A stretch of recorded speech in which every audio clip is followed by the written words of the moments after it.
खिलवाड़ की। नारायण राय ने घोषणा में कहा है कि गाजीपुर, मऊ और बलिया तीनों सीटों पे 3 दिनों में समाजवादी पार्टी की तेरही कर दूंगा। क्या कहेंगे उनके इस बयान को लेकर? 13 दिन बाद होती है समय बहुत ना 13 दिन बाद होती है। जिस दिन स्टेटमेंट दिया है उसके 13 दिन बाद देखना किसकी 13वीं होती है। किसको गाली दे रहे हैं? ये गालीबाजों की लोकतंत्र में कहीं जगह नहीं है। जनता अपना वोट अपने विवेक से, अपनी समझ से डालेगा। और ये गालीबाज लोग, ये दल बदलू लोग, स्वार्थी लोग, धोखेबाज लोग, इनका कोई चरित्र नहीं है। इनका चरित्र केवल स्वार्थ है। और कभी आपके साथ, फिर हमारे साथ, फिर उनके साथ, फिर उनके साथ भी नहीं।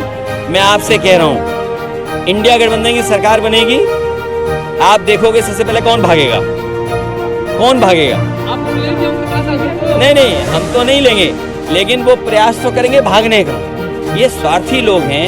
इस बार जनता ने मन बना लिया है, कैसे कोई भी स्वार्थी लोगों को मौका नहीं मिलने जा रहा। योगी जी कह रहे हैं कि आरक्षण इंडिया के समाप्त करने वाला है, धर्म के आधार पर मुस्लिमों को देगा। मैं अपने समझदार पत्रकार साथियों से कहूंगा कि जो अब आरक्षण व्यवस्था है, जो बीजेपी की सरकार में आरक्षण व्यवस्था लागू हुई है, उसमें पिछड़े दलित आदिवासियों का आरक्षण उन्होंने छीना है। और जो 50% स्लॉट है, जिसमें अगड़े EWS हैं, तो अगर हम EWS को निकाल दें, जो 40% का ब्लॉक है उसमें धर्म है, तो आप सोचिए अगर 40% जो ऊपर वाला आरक्षण है, अगर पहले वाली आरक्षण व्यवस्था होती तो इसमें पिछड़े दलित और आदिवासियों के बच्चे भी आते।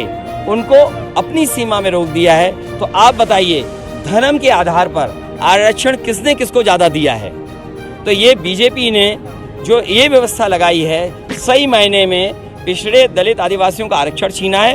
और धर्म के आधार पे जो लोग मेरिट में आएंगे उन्हें ज़्यादा आरक्षण मिला है।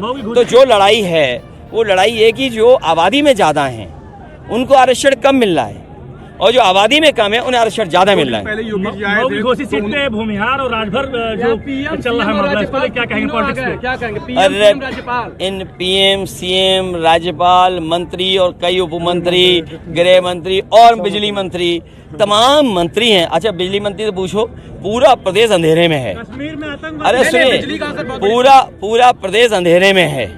और मैं आपको बता के जा रहा हूँ, क्योंकि ये चुनाव इन्होंने गर्मी में कराया। गर्मी में प्रेस को परेशान किया, हमें किया, जनता को किया।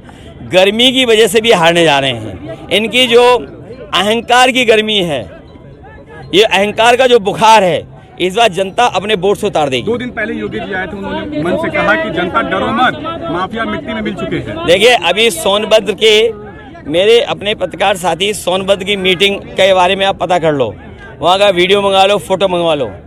सब माफिया उत्तर प्रदेश के उनके मंच पे थे।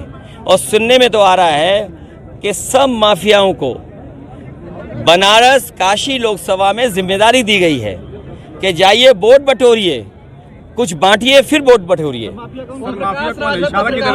आपको सब पता है। मैं फिर कहता हूं कि सरकार को एक लंबी सूची जारी करनी चाहिए माफियाओं की।